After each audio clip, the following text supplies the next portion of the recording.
record. This is State versus Bryan Kohberger, case number CR 29222805. Mr. Kohberger is here in the courtroom with his attorneys, Ms. Taylor, and maybe Mr. Lawson is not. He's not remote. He's not remote, Judge, but I think Ms. Massa. Yes, I was going to go to her next. Ms. Massa is also participating remotely. The state's represented by Mr. Thompson and Ms. Jennings, who are in the courtroom, and my understanding is Mr. Nye is remote, and Ms. Beatty? She's not with us today. She's tied up with some other obligations at Boise County. Okay, great. Thank you. Okay, so we have several issues to address today. And so maybe we should just start with the state's motion for order prohibiting contact with prospective jurors absent leave of court. Mr. Thompson? Thank you, Your Honor. And to start, I want to help frame what the issue really is today. We are not here to debate whether the defense contracting for public surveys on public sentiment and that sort of thing is or isn't appropriate. That's not the issue at all. I agree. Our sole concern today is the nature of certain questions that have been propounded to residents of Lake Talk County by a survey company that's contracted by the defense. And we are specifically concerned with how those questions line up in light of this court's very clear non-dissemination order. I think the best place to start is to go to the court's June 23rd of 2023 non-dissemination order. And in paragraph enumerated number 1, starting at the bottom of page 1, the court ordered that counsel for all the parties and any of our agents and other attorneys are prohibited from making extrajudicial statements, written or oral, that the lawyer or agent knows or reasonably should know will have a substantial likelihood of materially prejudicing or otherwise influencing the outcome of the case. And that's essentially the language out of Idaho Professional Conduct Rule 346. But what is particularly important today is the next sentence. Your Honor, directed this order specifically prohibits any out-court statement which a reasonable person would expect to be disseminated by means of public communication that relates to the following. And among the items listed are the identity or nature of evidence expected to be presented at trial or any sentencing phase. Any information a lawyer knows or reasonably should know is likely to be inadmissible at trial, and that would, if disclosed, create a substantial risk of prejudicing impartial trial. And it goes further down to say this includes performance or results of examinations or tests. Our concern here is that the questions that are being propounded on behalf of the defense, and let me stop for just a moment, I want to be clear on this. We met with Ms. Taylor last week. Week before last, the 21st. Thursday. Yeah. Before the Friday. Thursday before the Friday when we filed our motion, Yes. And we raised our concerns with Ms. Taylor. She confirmed for us that the survey was being conducted on behalf of the defense. And we raised with her the concerns we had about the specific language of the questions that were being asked. And Ms. Taylor represented to us, and I cannot dispute this, that's why I want to make this part of the record, that she had not seen the actual questions themselves, that she had approved the topics that could be looked into during the survey. So I want to put that in the record that we are not accusing Ms. Taylor of drafting these questions verbatim and then say, go send these out to the public. We are concerned, though, that the people hired by the defense to conduct this survey did exactly that. And the examples of the things that are of concern can be found in the transcript of one of the calls, as Your Honor will recall. We had a person come to us who had received one of these calls, actually recorded the call, and so our office prepared the transcript, and that was attached as Exhibit B, I believe, to our motion for order prohibiting contact. In addition to generic questions about criminal justice system, here's where we get to things that concern the state immensely. Question. Have you read, seen, or heard if Bryan Kohberger was arrested at his parents' home in Pennsylvania? Question. Have you read, seen, or heard if police found a knife sheath on the bed next to one of the victims? Question. Have you read, seen, or heard that DNA found on the knife sheath was later matched to Bryan Kohberger? Question. Have you read, seen, or heard if Bryan Kohberger owned the same type of car recorded on video driving in the neighborhood where the killings occurred? Have you seen, read, seen, or heard if the cell phone tower data showed that Bryan Kohberger made several trips near the victim's home in the month before the killing? Have you read, seen, or heard if the university students in Moscow and their parents lived in fear until Bryan Kohberger was arrested for the murders? Have you read, seen, or heard if Bryan Kohberger said that he was out driving alone on the night of the murders? Have you read, seen, or heard if Bryan Kohberger stalked one of the victims? Have you read, seen, or heard if Bryan Kohberger had followed one of the victims on social media? Your Honor, there is absolutely no question but that those questions are disseminating by means of communication evidence expected to be presented, evidence that could be or would be inadmissible at trial. And I will say there are a number of these representations placed in the form of a question, but representations of fact that are not true or that would not be offered at trial, or performance results of the examination test. And these questions specifically refer to DNA testing. Now, I recognize the defense says, well, all of this information is out there in the public media somewhere. But that misses the point. That's assuming that every person in Latah County who is called has followed all of this nonsense in social media, has followed extensive coverage. There are people who consciously avoid reading coverage or listening to coverage about this case because they don't want to. That's the fallacy of the position the defense is taking here.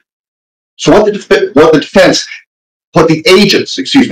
agents of the defense have done is they have gone out and interrogated 400 citizens of Latah County and embedded in them facts specific to this case, some of which are not even true, some of which would not be admissible in court. And those people, whether they had heard that information before or not, are now saturated with that information. That is exactly what the non-dissemination order was intended to prohibit. That is reckless conduct, and it's outrageous. They can ask a survey, and they can ask people, what do you know about the Bryan Kohberger case? What have you heard about the Bryan Kohberger case? What do you think about the Bryan Kohberger case? Do you have an opinion as to whether he's guilty or not guilty? Why do you think that? They can ask all those questions, legitimate survey questions if you wanted to do a legitimate survey of public sentiment. But these questions go far beyond that. And I recognize that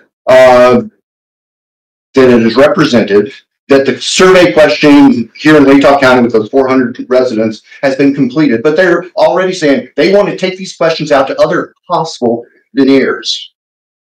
Doing the same thing in other potential jury pools that they're doing with our own. That is far beyond acceptable.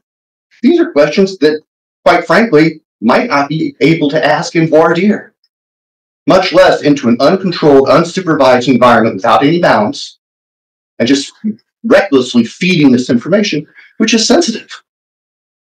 And it's particularly sensitive when it comes to information that the state does not believe is true, or the state does not believe would be admissible or would be offered at trial.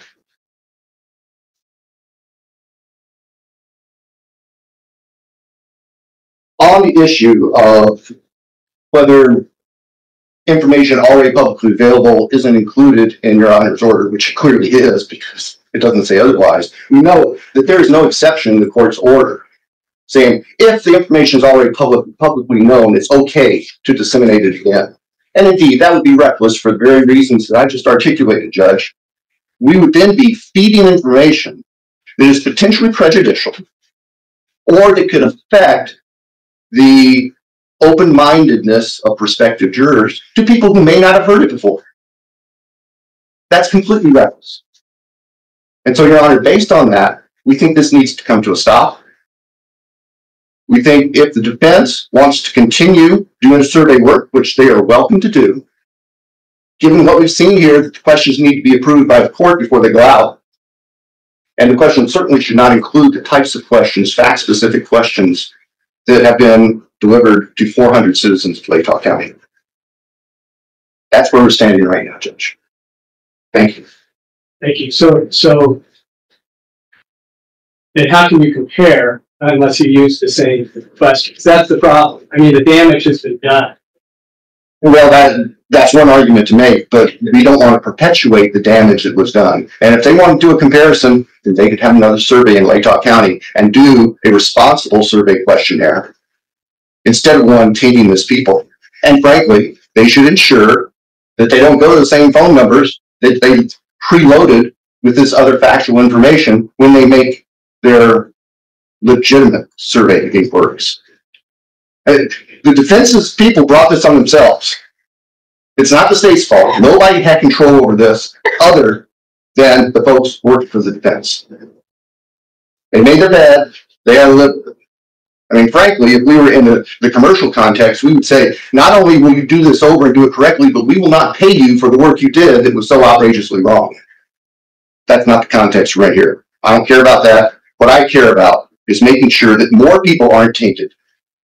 And I would suspect, Judge, as we move forward in this case, that the state will be asking the defense, and if they aren't willing to provide it, asking the court to order the defense to provide the identity of every person that was contacted in those surveys. So when we get to voir dire, we can identify people who have been contacted, I guess is the best word to describe, and faced with these questions. And so we can incorporate that into the questions during voir dire to see just how much impact, if any, it had on each one of those particular jurors. I don't know how else to deal with this. I realize disqualified 40 people. Well, we could 400. 400. That's what I meant. Sorry. Yeah, 400. And we can do that. You know, Lake Tahoe County has almost 40,000 residents, although not all of those are going to be part of the jury panels, prospective jury panels. But 400 may be a reasonably small number. And yes, I think that certainly would be a viable solution. Is just identify those people. We can certainly identify them by telephone number. It was called. And just not include them on the list. Since you're standing up, you want to talk about due process? Actually, Mr. Nye is the one prepared to talk about due process, and that's why he's on. He's available by Zoom. If you'd like to have that now, that would be good. I'll come back to that. Yes, sir. Thank you. I'm concerned about that, Ms. Taylor. So go ahead. Your turn. Your Honor, we have Bryan Edelman ready to testify by Zoom about these surveys if the court would hear his testimony. First, I want to hear about the process. I care more about how this came down than what he did. Although I just learned for the first time that you had nothing to do with the questions. I didn't write the questions, Judge. Those questions are generated by Bryan Edelman, and he can tell you who he is and his educational background and why the questions are crafted as they're crafted. But I approved him doing this survey. This is not an anomaly. These kinds of surveys are done in high-profile cases quite often. I don't know how I could present to the court what's going to be required at the venue change hearing without understanding what is going on with the public. This is an anonymous survey. This is not one where anybody's identified as far as the defense wants to know this or the prosecutor wants to know this. It's a random survey, and there's a reason why there are general questions and more specific questions, and Mr. Edelman can explain that, but I'll do my best to paraphrase that. Okay, well, I'm just curious. Did Mr. Edelman was he aware of the dissemination order? I don't know if he was aware of that or not, but we gave him no information in the case, Your Honor. He received nothing from us as far as no police reports, no contact with our client, no interviews. He received no information. His entire construct of this survey is, as he does in his high-profile cases, he pulled the media local to this area to see what the most common stories were. Those are things that are in the public arena. This court and counsel knows how much coverage this case has received. And he does what he does by looking only at what's in the public. We didn't provide him any police reports. We didn't help. I'm sorry. It's just that does miss the point. I mean, it's kind of ironic that we have worked so hard, including you, okay, both sides, to protect a fair trial. Okay, and our concern from the very beginning was all the media stuff floating around, okay, that affects your client, Mr. Kohberger, to get a fair trial. And some of these questions actually create a concern about, that they're inculpatory. It could be prejudice for his client, okay, and that I'm just surprised that both of you didn't come together and say, there are certain things that we probably shouldn't put into the public on a telephone call. It really concerns me, and that's why I did what I did that Friday. Now I'm being accused of violating a due process, which is a whole big issue for me. I can understand that would not be taken. I have to represent my client to the best of my ability. And the reason for that, Your Honor, with all due respect, I was shocked to see the court issue an order within hours of the state filing a motion late on a Friday without giving us a chance to be heard. And that's going to delve into our argument on due process, but since it came up and since That feels like the elephant in the room right now. I think maybe we should just go ahead and address that. Sure. And that was my motion. And I asked you to set aside the order that you made without having a chance to hear from us, making a decision that now you're locked into. And it was a one-sided I'm not locked into anything. My order didn't say it was permanent. Maybe and it told you that I was going to have a hearing. Maybe I phrased that very poorly. It's a decision that you already made. Okay, let's go back. I got the motion at 4:30 on Friday. Now, it doesn't even reflect, just when it was filed, because Odyssey has a delay, right? So I get the motion at 4:30 Friday.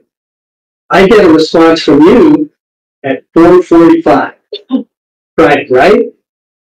I don't know what time you received it, but I filed an objection the minute I could.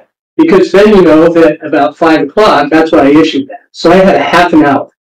I read the materials that were attached to the motion that the state filed, and I had very little information. But it seemed like there were some real legitimate concerns about the survey. And obviously, it turns out there are concerns, legitimate concerns about what was done in the survey. So in my order, I told you that I was going to set a hearing. So I don't know what your understanding is with just the process. Okay, but on Friday, sent this hearing. So what are we doing today? Okay, I'm hearing you out. You had notice. I mean, really, that's what we're talking about. That's what the law. What is your understanding of due process? My understanding is that I should have notice and an opportunity to be heard. And you did that. I'm having that now, but there has been a decision made by this court almost 2 weeks ago that stopped us from completing our work. I understand that Mr. Thompson raised a concern, and his last paragraph to the court in his motion was, it seems that it may have violated the non-dissemination order. And so we're stopped from completing our comparative surveys right there when we're up against the deadline to get to our motion to change a venue.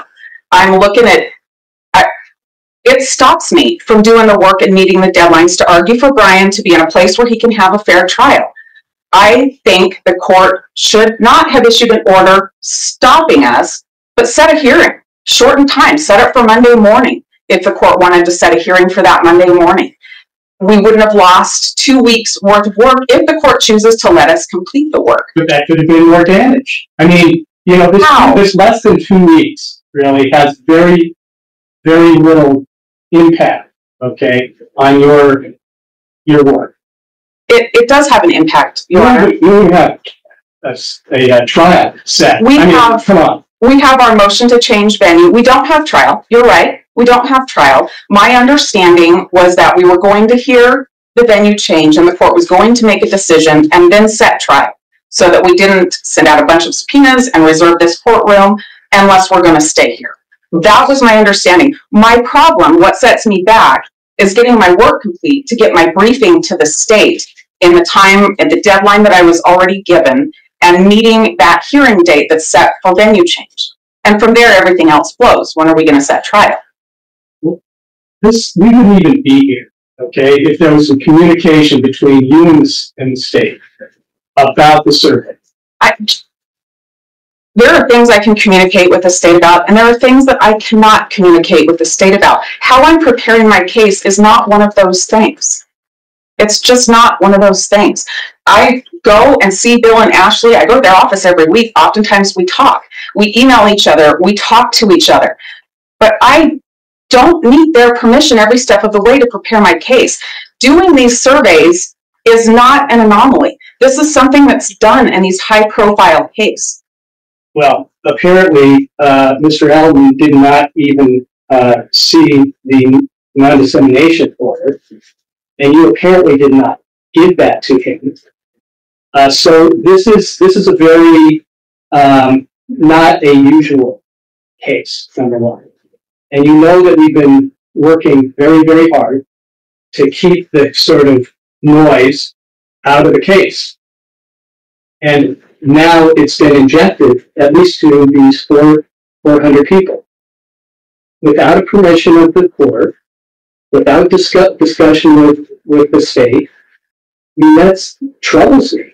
And then when I'm being accused, directly accused, okay, by you in your brief, that I violated his due process rights. Now, that's not what the law says, and that's not what the facts are. And you even cited cases that say exactly what due process is in the law, right? I understand that, and I agree that's what due process is. My issue is that the order was signed, stopping our work without a chance to be heard. It's as if the state and the court had decided we violated the non-dissemination order, and we didn't. All I was doing was stalling it, okay, for less than 2 weeks so we could have this hearing, number one. Now, if you feel like you've been prejudiced or your client has been prejudiced for less than 2 weeks, okay, in this work, I'll push it out. I'll just push out the trial. I mean, not the trial, but the hearing. I mean, is that satisfactory? Your Honor, I think that might be what we need. I need to figure out if we're going to be able to continue the surveys. But if we are, I expect that we will need some additional time to get them done so that I can get the work to the state to review. Okay, well, that's a different issue. I've never said, no, you can't do a survey. This was a total shock to me that Friday at 4:30. I can understand that. It was a shock to the state. I had to stall it out, okay? Because so that we could all talk about it and figure out what is the right path, okay? Because this is a big deal, and I take it very, very seriously. And I was surprised, okay, that this was happening behind our backs, my backs, okay? I understand that this probably is the first time this court has run into it. I know it was the first time that Mr. Thompson has run into it. I haven't used the survey in my own cases because I haven't had a case like Bryan's case before. This is an extremely high-profile case. I've been involved in a lot of capital cases, and I understand the standard of care in capital cases. I also know that this very kind of survey was used about 7 years ago in Kootenai County in another high-profile case. I wasn't on the case, but I'm aware of it. I'm aware that this very survey has been used in other jurisdictions, other counties in Idaho and other states in really high-profile cases. So I understand that it was a surprise to Mr. Thompson. He told me it was. And I'm hearing the court say that's a surprise as well. How it was done. I'm not concerned. I figured there was going to be a survey at some point. There would have to be. It was the way it was done, okay, and the questions that were asked. That is the real problem, as Mr. Thompson pointed out. So the way it was done, I know in the other Kootenai County case, permission to do the survey wasn't sought of the state, the prosecutor, or the judge. I can comment on that one. I know about that. I don't know about the other cases. So that takes us to why did we ask the questions we asked. I don't think it's common to get permission from the state to do our work. I think that it's a surprise because it's the first time that's happened, at least when this court's been on the bench and in Mr. Thompson's tenure here. So I understand that. When I met with Bill and Ashley in their office on the 21st, I asked them not to give you the police reports that they had in the transcript without me having a chance to be heard, because I didn't want an order without us being able to talk to the court. I asked if we could maybe set up an on-the-record meeting with the court to talk about this. And that wasn't what was done. It was Friday when this went out. Sure. I mean, I would have been available on Friday to talk about it if that was necessary. I would have gladly sat down. I didn't offer that next Friday. I would have come to town for it. I offered the following Thursday and Friday, knowing that I had a lot of availability both of those days. I would have come to town. I would have gladly sat down. By this point, the prosecutor knows I'm not telling him my preparation in the case, and I could have explained it. The thing I didn't want to happen is exactly what did happen. All of a sudden, there's an accusation against us and there's an order signed stopping us. I appreciate the court being willing to just push everything out 2 weeks. I think that's helpful. And I mean, if that's what the court's willing to do, that's fine. But the problem is we are stopped and then we have to respond to this. And if you think about the non-dissemination order, for sure, we wanted that non-dissemination order. We're the ones that asked for it. We're the ones that argued for it. We also know that our non-dissemination order mimics Idaho Rule of Professional Conduct 3.6. And when you look at that in the comments of that, I think it's helpful. There are things that we can say publicly, but we choose not to. Our team doesn't even so much as answer no comment to emails, to calls, to people trying to talk to us because we just don't want to do that. It's easier to say nothing. So the construct of this survey is to ask these general questions. And then you ask specific ones because you get different answers when you ask those. It is not injecting information. They are, have you read, seen, or heard? And remember, these are anonymous and these are random. So they're not planned. Nobody's planned to be contacted. I don't know the names. I'm sure I can get the phone numbers if that's what the court wants. But I don't know who the people are. Nobody's identified as the person they're being called on behalf of, even when pressed by Detective Payne, that people conducting the survey didn't know. If we go back to the non-dissemination order, which mirrors Rule 3.6, that's to prevent lawyers involved in a case from making statements that will be widely disseminated, right? To talk to the press. And the purpose of that is because I read the police reports. I would have a little more credibility than anybody else on the street saying something about the case. Same with Bill. That's the purpose of it, so that we don't say things to the press on Dateline on 48 hours because we've actually read police reports, we've interviewed people, and we're doing the work on the case.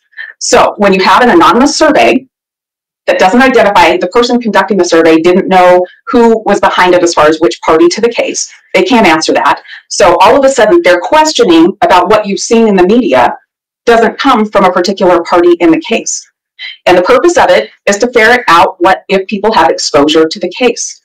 If you look at State's Attachment B, you can see on page 2 that there's questions, and I'm at lines 10 through 12, about what they know about the case from the media. This is all, again, looking at our non-dissemination order and looking at the rule, things that are in the public record, right? That everything is public in this case unless we specifically seal it. So this person says they don't know much. And then if you go to page 4, there are several things they do know, and that's the purpose of it. When somebody's given a broad question, tell me what you know about this, they're like, I don't know, I don't really know what you want, so I'm not going to say anything, and they don't give you an answer. But when you say, have you read, seen, or heard X? Well, yeah. And then it's the next question, and if the answer's, no, I don't, it's next question. Nobody's saying, well, it was in the newspaper on 15 occasions. And this is particularly borne out when you think about the things, and the state said it, some of these things are things that are just not true. That's what the Haddon case tells me I have to show you. It's not enough that there's just a lot of media coverage, and it's a lot more harmful if it's media coverage about things that aren't true. So it's nobody's injecting anything into the case. A random small percentage of the population is contacted. Have you read, seen, or heard things that are lifted straight out of the media?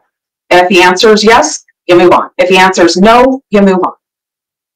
That's what the survey was about. And you can see why, looking at pages 2 and 4 of State's Exhibit B. And I think that we should also think about what the words in the non-dissemination order mean. When you say we disseminated information, that means to make widely available. This is a one-on-one conversation with no party identified. This isn't making it widely available. When you talk about disseminating information, the definition of that is to put it out there by public means, radio, TV, social media. And that's not what was happening either. These were questions. And they were things lifted 100% from the media, 100% already in the public record. And it is a one-by-one conversation. This isn't something that's being put out there through social. Well, it kind of is. Well, now it is, but I certainly didn't expect this. People, okay, it's planting some seeds where then people are encouraged, or they say, oh, wow, I didn't know that. I'm going to look more into this. I mean, again, we were trying to keep the false information that was out there in media land, that it wasn't going to affect your client. I agree. This is less than 1% of the population. It's one-on-one. It's not by means of public communication. To think about alleging that we violated the non-dissemination order is basically alleging that we violated our ethical rules as well. And there's parts to it. I'm not accusing you of that, especially now that I know that you that you didn't. I didn't write the questions, but I knew what was going to happen. I take responsibility for the choices on the case, Judge, but I just don't think this is a violation of the ethical rules or non-dissemination order. These are questions about things already in the public record. That's in our order. That's in the rule. Let me ask you this. I mean, really, getting hit by this late on Friday afternoon, okay? I mean, I'm not sure what a judge should do in a situation like that. Would I just say, yeah, no, keep going until we can have a hearing in 2 weeks or less than 2 weeks? Or do you just pause it down so that everybody can talk about it and figure out if there is an issue? That's how I looked at it from where I was sitting and what the information that was provided to me. And you did respond to it, but you said you were going to submit a brief and affidavit. That's great, but it was 5 o'clock on Friday. I know. So, and I mean, I can't tell you how frustrating that was for me. I'd had this conversation with the prosecutor the day before. I'd offered to come and talk to the court and let the court look at all this. I knew full well if they did exactly what they did, the court would sign an order before I had a chance to say, hey, wait a minute. Let's really look at all of the words in the non-dissemination order. Let me tell you why we did this. I knew exactly what would happen. I don't want to say that there's that you should do something different. I want to be heard on these things. I don't want the court to, on a Friday night, get a flurry of things that I can't respond to and ask you to think about the bigger context. We're lawyers. Words mean something. Well, did you think I wasn't going to give you an opportunity to be heard? No, your order said I could be heard later, but there was a decision that was made then. And it's hard for me to wrap my head around the court taking this as an emergency motion when the words in the state's motion telling you put a stop to it are, it seems like they might have violated this. That is a weak accusation for the court to take an emergency order position on. But I know why the court did. The court has all of this and no context for it. And it's a Friday night. And I mean, if you'd received this on Thursday, my guess is you would have said, we're having a hearing Friday morning. I don't care if it's by Zoom. Right. I told you all, both sides, if you need to have a quick hearing, let me know. We can do it on Zoom. I mean, I want to move this thing along. I've never been spending all this energy, about this issue. I lost a weekend of what I planned to respond to this. I thought we would probably be dealing with it on in chambers on the record meeting on the Thursday or Friday until I got the motion. Yeah, I have about 7 briefs in now. Well, you can see we lost a lot of time. I'm not complaining about it because I'm learning a lot. The last thing I'm going to say on this, Judge, is that non-dissemination order contemplates that you make this statement that you reasonably know is going to go out and harm the trial. This survey was never intended to do anything but identify issues within this county to support or defeat our argument for venue change. When you hear from Bryan Edelman, which I don't know if you have to now because I've said most of the things. I'm happy to hear what he has to say if you want him to be said. You would know, and you probably know from his affidavit, sometimes he recommends against venue change. Sure. Because it's not there. He's done with Latah County. The results aren't compiled yet. I anticipate he'll recommend we change venue. Where we are now is we'd like to finish the other 2 counties. You don't have to do 2. You did say that he said that Lake Hawk County is biased. I anticipate he's going to recommend we change venue for that reason. I'm interested from him how he defines bias. And we all have some biases. I will not put words in his mouth for that one. I'm not expecting you to do that. I will either have him testify today if you want to hear it today, or we'll do it at the venue change hearing when we get there. The question, I understand the court's willing to set our deadlines out 2 more weeks for venue issues. The question remains then, what do I need to show you? What do I need to present to you so that we can do a survey, a comparative survey? The target is 2 additional counties, and I really hate that I'm in here telling you all what we need to do, but here we are. So what we need to do is survey 2 additional counties. And I mean, we don't have to, we can come in with what we have, but generally I think courts ask, where could we go? And I think that's a fair question here, because we do know the media coverage has been extensive. And so I think it's fair to understand if there's a difference. If there's not, then you're lucky for you can tell me what counties? I mean, I can. Do you want me to publicly disseminate that? Because this is the very definition of public dissemination. I don't know if that should be done, or it seems like it could have some, whether or not there's some credibility about the survey, depending on what county you are looking at. We have very different counties and different thinking throughout the state. So I don't know what Mr. Edelman has in mind, or what you have in mind. I can tell you, Your Honor. His recommendation is that we do one of the counties in Southeast Idaho because it's a different news feed and it's not on the front page of the paper every day. So we will do a Southeastern Idaho county. That would either be Bannock or Bonneville, and I think Bonneville is slightly bigger than Bannock. The other county is Ada, and the reason for Ada is because it has a very large courthouse with a lot of good security, and that court system has handled high-profile cases in a way that's safe for everybody.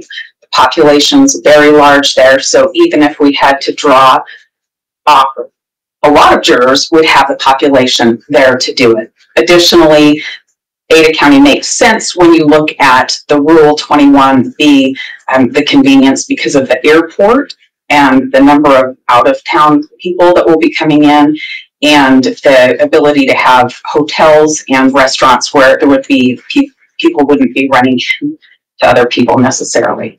So Ada makes a lot of sense for a lot of reasons to me. Those reasons, the courthouse security and places to stay among them. But Mr. Edelman, Dr. Edelman, has told us that because of the news feed, that we really need to do a Southeastern Idaho. And so the decision was to do both. And in my mind, that is because it makes sense to know. If we're going to go to the time to understand this and really give the court a picture, the court might want to know those 2 questions. Thank you. Sure. I don't think I have anything left to say right now. Okay, thank you. All right, Mr. Thompson or Mr. Nye? I'm not sure that the due process issue is something that's an issue right now. I think I already made it. This decision. I mean, based on the facts and the law. I mean, absolutely. There's no due process violation here. No. There is nothing wrong. In fact, law contemplates the court can take emergency action to stop something and call a timeout until it affords everybody the opportunity to have their say, and the court can make the final decision. That is all Your Honor did here. And I would suggest, Judge, that it would not be prudent or proper for Your Honor to change or limit your own authority on that. I think that you have to continue to reserve to yourself the ability to act quickly to cause a timeout if you are alarmed sufficiently to justify that, and to give the parties an opportunity to appear before you and sort it out. Before I'm not going to change that. That's for sure, because the law allows me to do that. Yes, sir. And I know what due process means. And I say that only in light of an email that your staff attorney sent to us the other day ago that suggested that maybe the court was not going to be entering orders without full hearings with everybody. Oh, well, but Ms. Taylor wanted, she said, from here on out, we're going to talk about that too. Because now I understand, because I haven't seen it yet, because I didn't have a computer, that you are stipulating to sealing all the discovery stuff. And I just stopped, okay, in terms of signing on those orders that you're sending me, because I don't want to be accused of doing the wrong thing. And there's another situation that you brought up, Ms. Taylor, about that there was a prior thing where I had done that about the IPD. Yep. And the state asked to do a public order just to say that we provided the IDG or some of the IDG to you. And that doesn't really say anything except that. But you were criticizing me for that, too. Your Honor, to be clear, it's not the content of that order. My concern is the process. My concern is it feels like from our perspective that Mr. Thompson says, hey, Judge, can you do this? And I'm getting ready to weigh in, and it gets done. I didn't get a response from you. Your Honor, that was out the same day. I was in the process of writing, and this was by letter, it wasn't by motion. I was in the process of writing a letter to the court asking to be heard on some issues, and the order was signed, or the new order was generated. The content of it isn't the problem, it's the concern about the process, the concern about making sure we have a clear record of what's done, and the concern about things halting what we're doing before we can be heard. And okay, did you want that to be not sealed? The other part, all the IGD stuff, that's like 6 pages. No, pages? No, Your Honor, I don't have a problem with what the court ended up doing. I was concerned about the process, and then having this order issue on a Friday without having an opportunity to talk about it.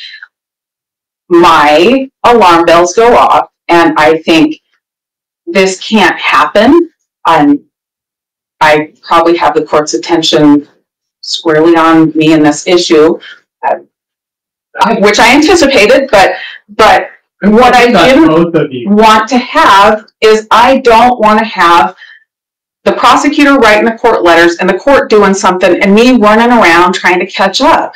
I mean, the thing that happened is fine, but then we have this other thing that happened, and I don't want this habit.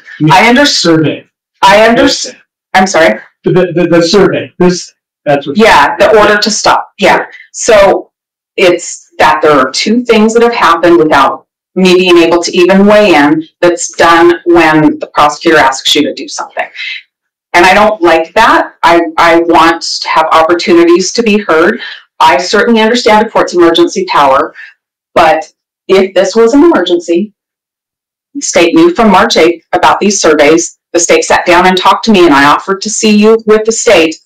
And then their motion said it seems like it might be a violation. So I think maybe we need to define emergency a little bit better, because I know you have those powers, and I wouldn't ask you to not use the powers that you have.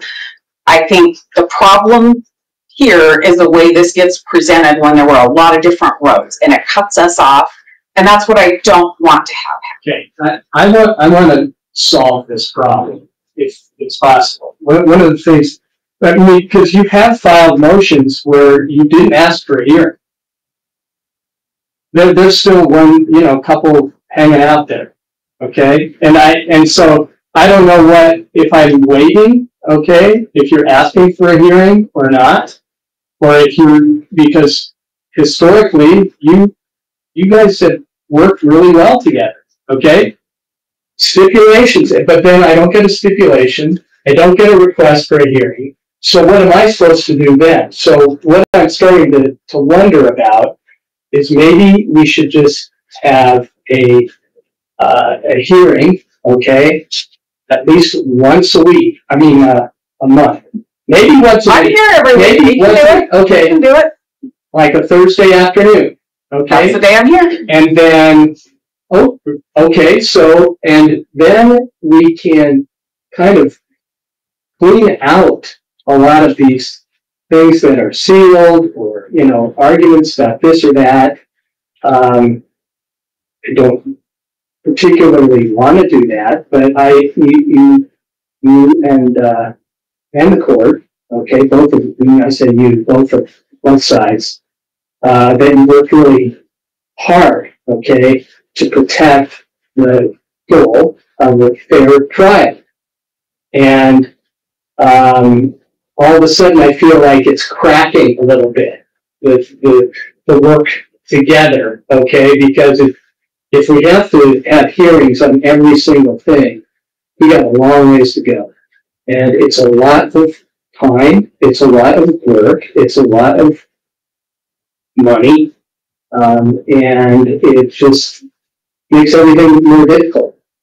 So if you can come together on certain things, then it's a stipulation that we need, then it's a stipulation. If it's a hearing, it needs a hearing. I'm fine with accommodating whatever needs to happen in short notice, too. Because, like I said before, I just want to keep moving on this. Just so it's taking a long time. Your Honor, I think the record shows that we have been able to stipulate probably to the majority of things. I don't keep count. There are some issues that we have not been able to reach an agreement on. And bringing it back to the issues that are before the court right now, I realize we have a bigger picture to talk about. But the defense makes a big deal about the state hearing that there was these surveys. There were surveys going on in our community back in around the 8th or so of March. And as the declaration that's been filed with the court shows, yes, we did. And we immediately referred that to law enforcement to investigate, find out what these surveys are about, find out who these people are that are doing the survey if you can, get that information to us. And that process is in the works. And just days before we were able to meet with Ms. Taylor on the 21st of March, just days before, we got the reports from the police department, and we also got that recording. That, frankly, the recording is the icebreaker on this. It's the game changer because it's literally what was being said, what was being asked, what was being represented in the form of a question. Ms. Jennings called, reached out to Ms. Taylor, and say, do you know anything about this survey? Ms. Taylor says, yes, I'll be in town on Thursday. Now we talk about it. Okay, so we sat and waited. I can tell you, I suspected that this was something the defense had commissioned from the first we heard of it. But I didn't feel that we had enough information about the nature of the survey to determine whether it was problematic. And we said this already, and it keeps getting missed in the arguments here. We don't care about surveys. We care about these particular questions asked in this particular survey. The defense is welcome to contract with people from California or wherever, I don't care, to go and ask people, can you be fair? What have you heard about this? All of those questions that Ms. Taylor was just talking about at page 2 of the transcript, those are appropriate questions for a survey. Page 4 are not appropriate questions for a survey. Just because they're put in the form of the question doesn't change the fact that they are an affirmative representation of a fact that if the hearer, the listener, was not aware of it, now they have been tainted by it. They have been, in your Honor's words, they have been injected with that information. That is a clear violation of the non-dissemination order. To think there's a distinction between putting something out in a press release and talking to a private citizen is a distinction without substance. Those are both public contacts. And I can guarantee that if I went down to the bar and had a few drinks and was talking with some people and say, hey, did you know about this about the Kohberger case? And the defense found out about it, they would go ballistic. And for good reason. That should never happen. But that's exactly what's happened here. Not by Ms. Taylor. I'm not faulting Ms. Taylor for the questions themselves, but by the people they hired to do this. And it had to stop. Your Honor was absolutely correct. Cut it off. And let's sort this thing out. And if we lose 2 weeks, well, we can make up 2 weeks. Your decision was perfectly appropriate. For the defense to claim that there was some due process violation there is without any legal basis. The defense's objection is, we don't like it, Judge. Well, there's lots of things that happened in court that I haven't liked. Not in this court. Well, probably a few. Well, maybe with Your Honor in another case at Southside. That happens. That's part of the game. I'm not here to. But just because somebody complains doesn't mean that it's legally wrong, and there is no due process violation here. And Mr. Knight is prepared to argue due process minutiae if that's what we want. But I don't think we need to deal with that. We are dealing with the issue of these questions in the survey. They are completely inappropriate. We have a group of at least 400 people in Lake Tahoe County who have been exposed to this in violation of the non-dissemination order. I think Your Honor is probably right. The only way we can deal with, or the best way to deal with that, would be to exclude them from any prospective jury pool. But we sure as heck don't want to say to the defense's consultants, yes, go do this in other venues as well, where if we can't pick a jury here in Lake Tahoe County, we may have to go to. Go ahead and mess with them too. That's ridiculous. I do not question the right of the defense to commission surveys, responsible, proper surveys, as part of the debate over venue. But this survey cannot stand.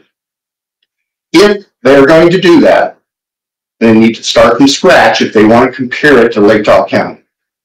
There is no way to take the 400 responses that have been loaded with these factual representations in the form of questions. There's no way that that can fairly be compared to surveys without those questions anywhere else. It's apples and oranges. And yes, it may be an expense, and it may be a delay of time, and it may be an inconvenience, but it is not of the state's making. It is entirely the responsibility and the fault of the agents of the defense. Entirely. We don't care if there's a survey. Now, I'll keep saying that because we keep hearing from the defense that we don't do surveys in Lake Tahoe County. That's not the issue. We know a survey is going to happen here. Now, when it comes to this idea of what happened 2 weeks ago, when we met with Ms. Taylor, we said, Ms. Taylor, no, actually I said Ann. We gave her the information. We talked about it. She indicated she wasn't aware of the actual questions. We said, we are very concerned about this. This needs to stop. And the response, if I remember, was along the lines of, well, we think they're about done in Lake Tahoe County anyway. I said, well, we need to bring this to the court's attention. Here's my proposal. We will send a letter to Judge with these attached, copy to you, and then we can have discussion. And I was told no. The defense did not want, Your Honor, to see this without also having whatever they wanted to offer in response to it as well. And I said, well, that's not how it works.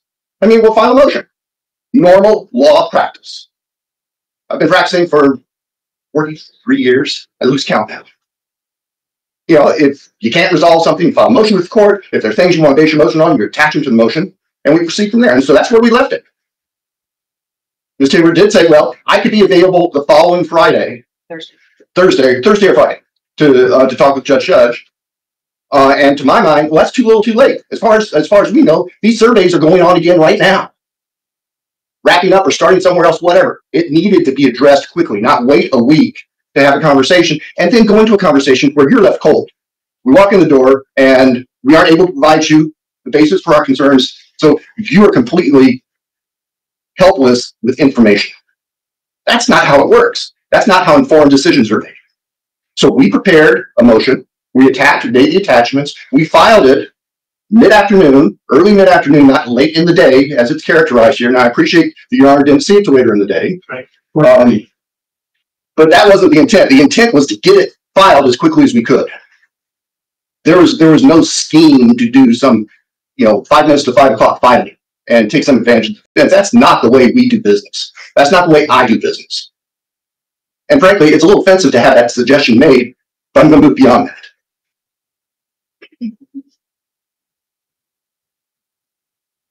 I have to say, I am disappointed to learn today that Dr. Edelman and his associates were not made privy to the non-dissemination order. But we can't undo that. And once again, that's not of the state's making. My knowledge, everybody that has been asked to take actions of any type on behalf of the state has been made aware of those restrictions because they are our agents. And we know we are responsible under the court's order for the actions of our agents. Regardless, I'm disappointed. I also want to make clear that I'm not standing here today making a bar association ethical complaint against any member of the defense team.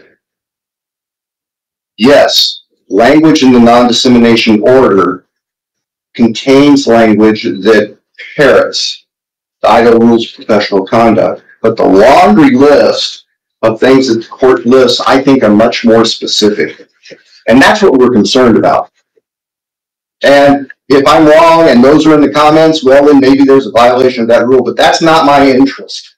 I have no interest in doing that. My interest is in taking care of this case, making sure that we can have a fair trial, making sure that Your Honor's non-dissemination order is honored, and at this point, trying to figure out a way to cure what has happened. The first thing to do is we have to say, Your Honor, the court needs to say, no, you will not ask any more questions of prospective jurors without the court approving it. Because we've seen that the people retained by the defense cannot be trusted in that regard. Fools once, shame on you. Fools twice, shame on us. We don't want to get into that. They wish to proceed with surveys, they can, but they need to start over. Start over in Latah County? Yes, sir. Absolutely. Absolutely. There's no other way to get a fair comparison with any other prospective veneer without doing a new survey in Latah County and not including any of the people who were surveyed in this 400-person group. That's the only way we can avoid this taint. Again, this is not of the state's making. We are trying to salvage a mess.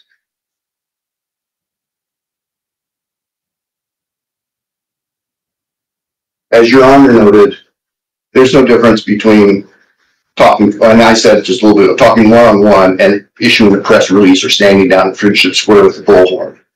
The dissemination is dissemination to a member of the public, and it's equally in violation of the no contact order or the non-dissemination order. Do you think some of those 400 people might have talked to other people, like their families? I know their friends. I know they have, Judge, and the reason I know that is we got a call from the sheriff's office earlier today where a woman called and said that she had heard about this survey and the survey made her uncomfortable. And when they called her back, it actually was her son that had received the survey inquiries a couple weeks ago and happened to mention it to her. And she just wanted the sheriff's office to know about that. I mean, we have good, responsible people in this county, and they can sense what's right and what's wrong. You don't have to be a trained lawyer to know that it's not right to go out asking these kind of questions to people who might be prospective jurors in the case. It's just not right. So that's what we need to do today, Judge. I don't believe there's a due process issue. Matter of fact, I know there's no legal due process issue here. I appreciate Ms. Taylor isn't happy with the things ready to roll out. That's life sometimes. But there's no due process issue here. And we ask that Your Honor enter the order, cutting off any more use of this survey, directing that that the defense, if they wish to continue with the survey, start over,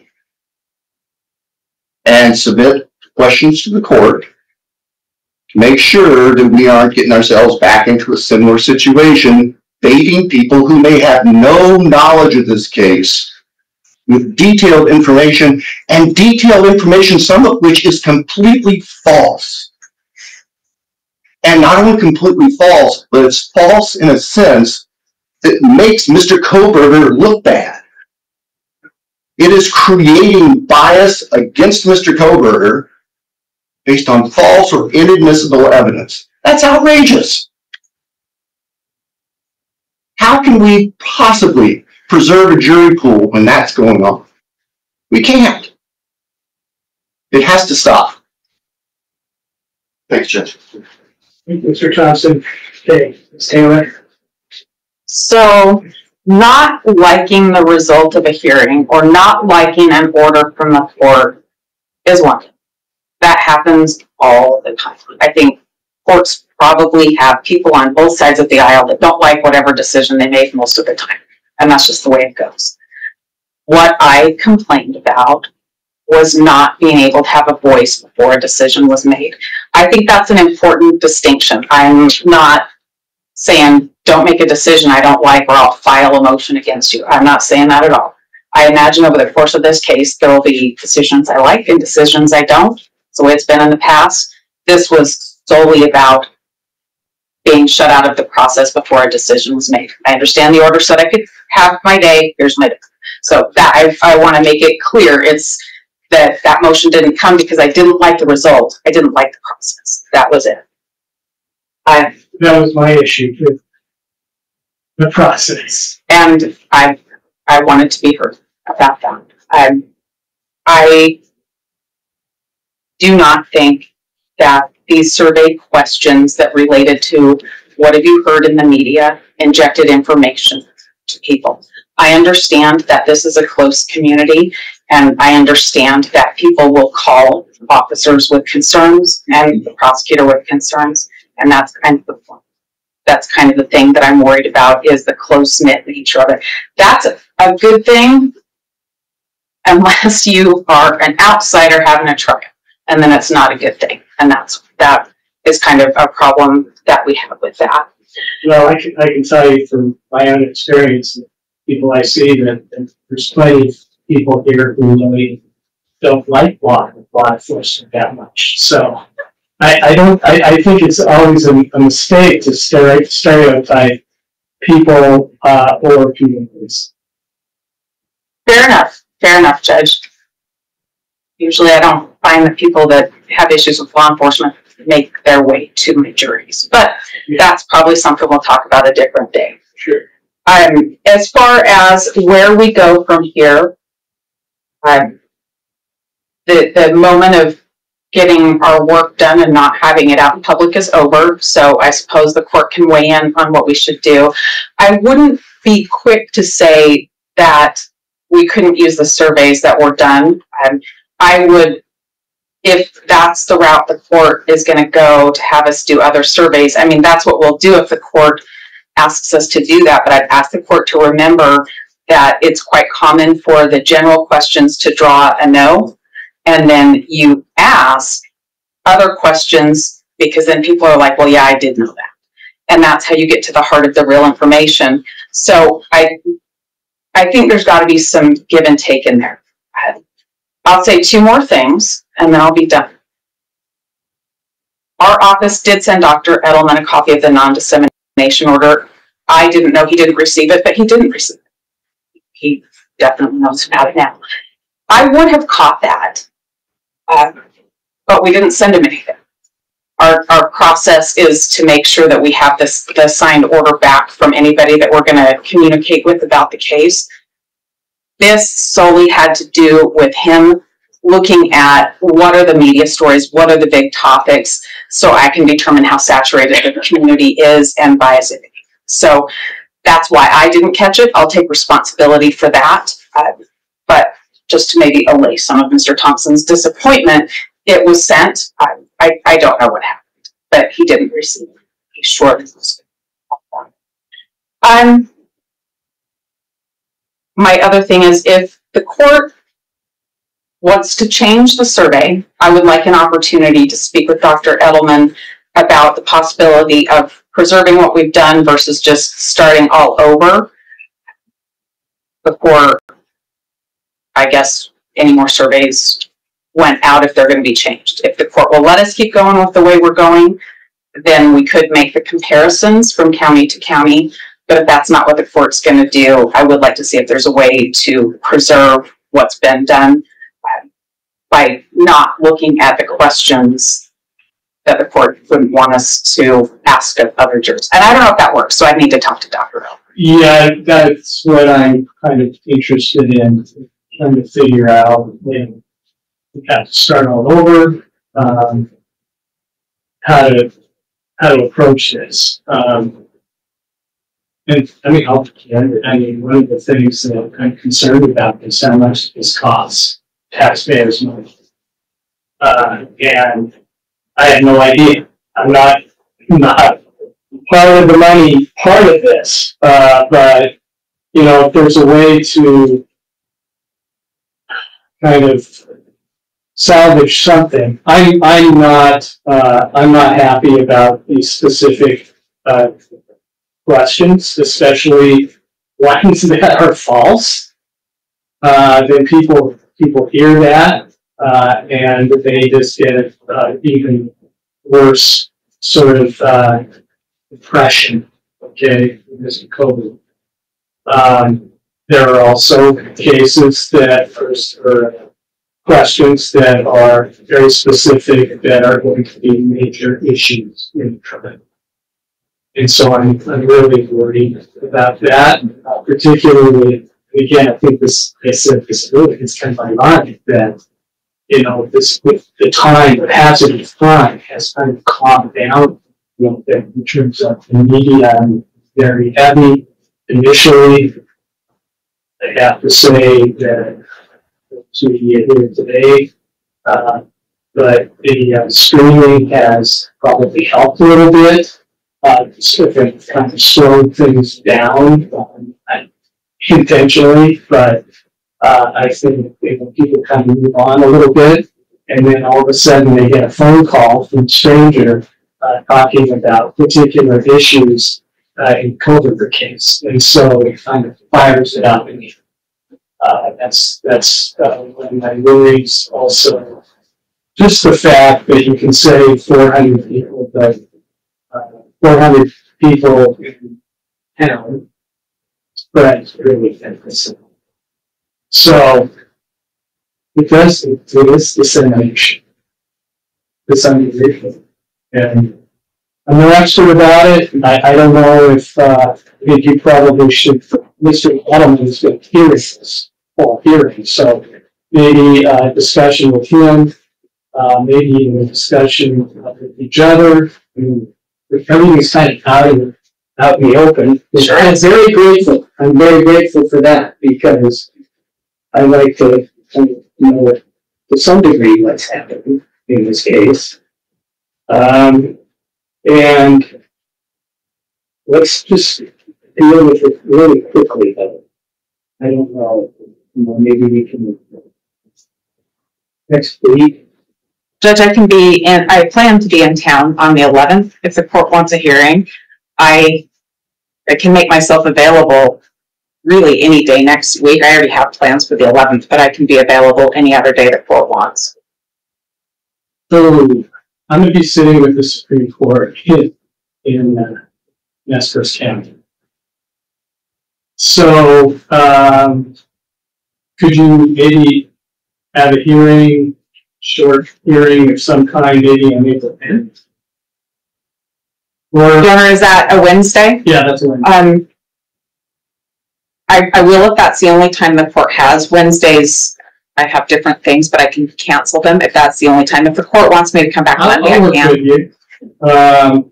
I could, 3 o'clock in the afternoon would be easiest for me on that day, on the 10th. I have a treatment court meeting 2:30 to 3:30. I can do 4 o'clock, or if the court wants to do it at 1, I can make that happen too. Judge, I'm confused. What are we going to have a hearing on? Well, I want to see what thoughts you all have about dealing with the situation now, making sure that we can salvage anything or nothing. And Ms. Taylor's going to talk to Mr. Edelman, and maybe that'll give us some thoughts. Otherwise, I mean, I could just make the decision right now, but I'm no expert about surveys. I understand. Thank you. Yeah. So I don't know how you feel about 4 o'clock on April 10. Could we just do that by Zoom, or do you want to be here? Your Honor, Zoom would be fine with me. Mr. Kohberger would likely not be present. If he's present by Zoom, I will be here with him. So, okay. Well, we can do it in person. let's go ahead and do it in person. I'll change my visiting day to Wednesday instead of Thursday. Okay. Is that okay, Mr. Thompson? Yes, sir. We can be here 10th, 4 o'clock. And, you know, Ms. Masseth or Mr. Nye or Ms. Beatty can participate by Zoom. Thank you. Yes, sir. Thank you. Because I want to make the best decision I can, if that's possible. Okay. Let's talk again about, you know, having a hearing at least every month. Just like cleaning up. And also, I guess you just did have a stipulation that you filed, but I have some, there it is. There's pending the state's motion to temporarily seal Exhibit 1 in the state's response to defendant's 12th supplemental request for discovery.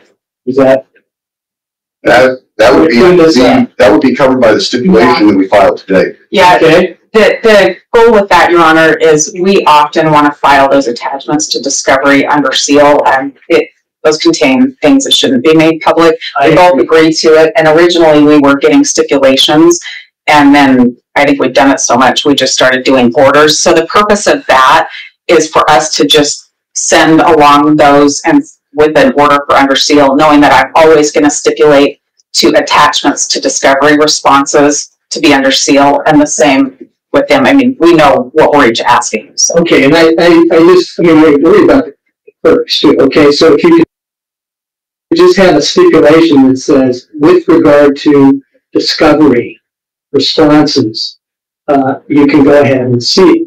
Okay, I mean, as long as it's justified.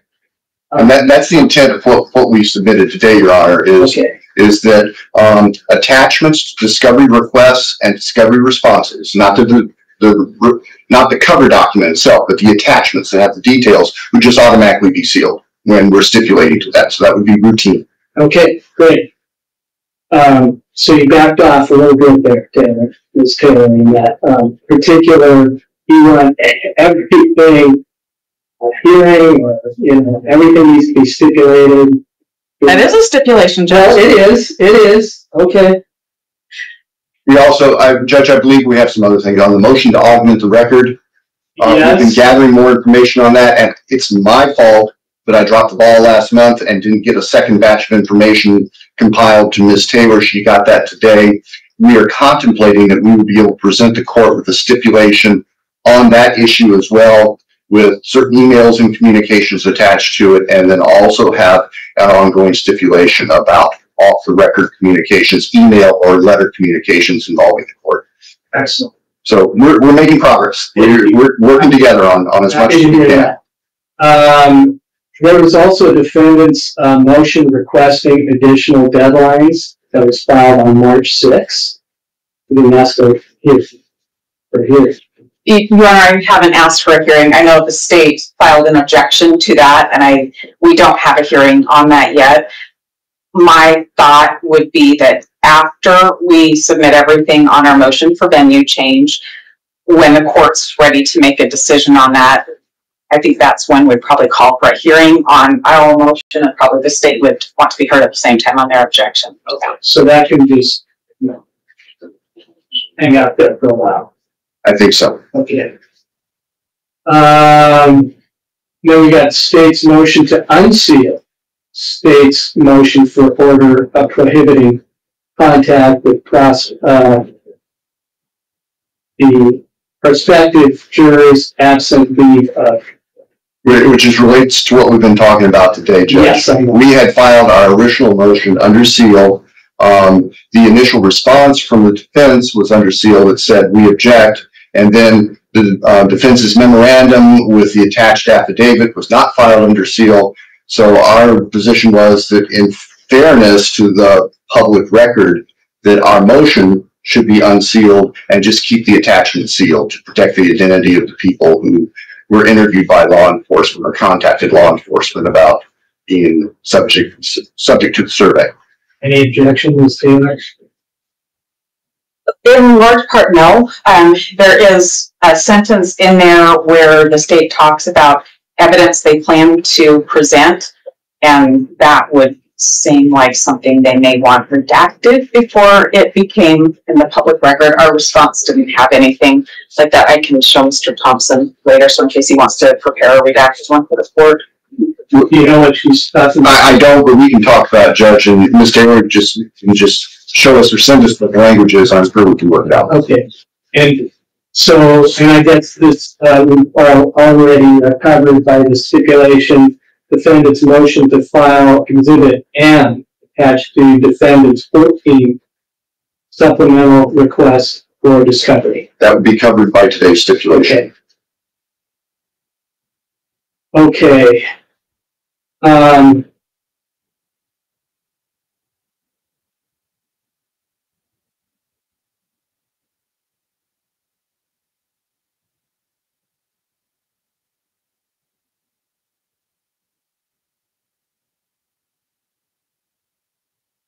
Okay, I think I've had my speech. So Thank you, Your Honor. So we don't need to hear from Mr. Nye or Mr. Edelman at this point. I don't believe so. I think that it may be more prudent for Ms. Taylor and Mr. Edelman to talk between themselves first, and I believe the due process issue that Mr. Nye was prepared to discuss has been resolved. Okay, I have no doubt that I did not violate due process rights Yes, sir. of Mr. Kohberger. Yes, sir. Thank you. Okay, anything else, Ms. Taylor? Not today, Your Honor. Thank you. Okay, great. We are adjourned. Thank you all. Thank you for your patience. Thank you, Your Honor.